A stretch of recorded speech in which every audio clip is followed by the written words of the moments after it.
Made.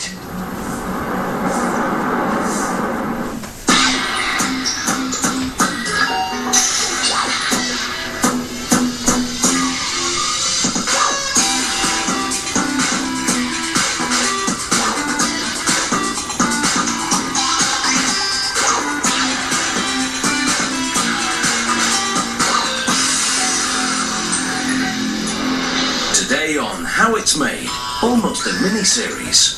Miniature furniture, a small report that's big on detail.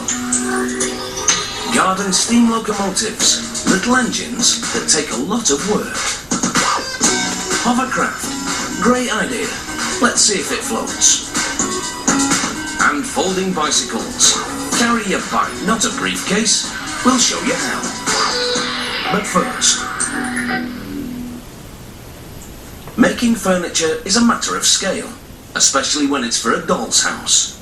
A popular scale is 1/12 of full-size furnishings, but there's no need to scale down one's expectations, because although the finished product is certainly small, the craftsmanship needed is no small effort. These are replicas of full-size antiques, meticulously copied in miniature. This grandfather clock is modelled on one from the 18th century, and for the craftsman, no detail is too small. He first measures and cuts numerous components from pear tree wood. This wood's small grain scales down well to make the miniature clock look more authentic. The parts are too thin and small to nail, so he glues them together, beginning with the front of the clock's trunk. He applies the glue sparingly with a tiny brass tool to prevent messy overflow. He joins the sides to the front of the clock trunk. And he adds a substantial looking pear wood base. He enhances the front of the base with veneer panelling that's protected by a layer of tape for now. He carves angles in the trim to make it fit neatly around the panelling. He now peels away the tape to reveal the swirled burl of the veneer wood, which has been cut from the root of a South Asian tree. He rubs the panelling against sandpaper to smooth its surface and expose more of the wood grain. Once the feet have been installed on the clock, he applies a strip of moulding above the trunk. The crisp profile of this lime wood trim is a classic touch. Carving a mini gable with the thin blade of a fret saw is tricky, especially with this intricate design called a swan neck. He sands the edges to finish off the job. The swan neck gable is one of numerous little parts that, when pieced together, form the hood of the clock, which holds the face and clockworks. He joins the hood to the trunk. With the basic structure now complete, he glues a tiny wooden crest to the centre of the swan neck. He tapers it with a surgical scalpel. After staining the clock a deep antique mahogany, he sands it to make it look more authentic. Next on, coats of shellac sealer. It both protects the wood and provides a smooth surface for the next finish.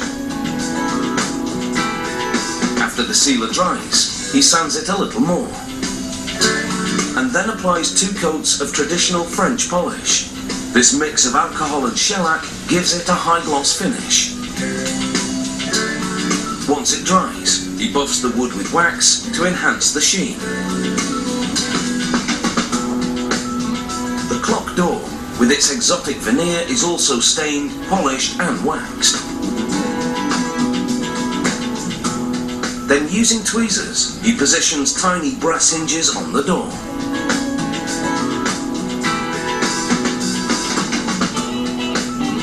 He presses tiny brass pins into holes in the hinge to secure the door.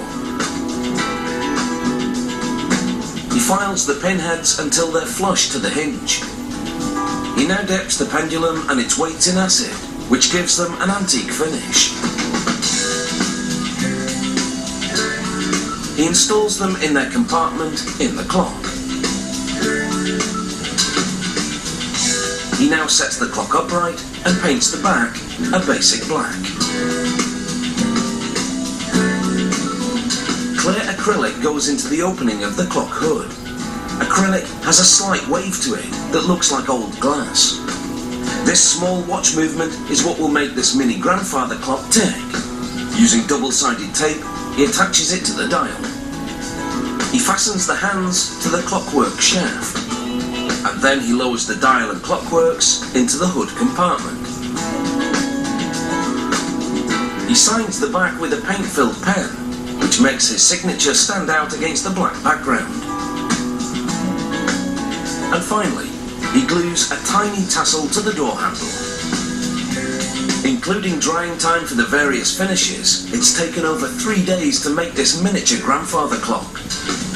So, if you ever need to chat about miniature furniture, how it's made has furnished you with the necessary small talk.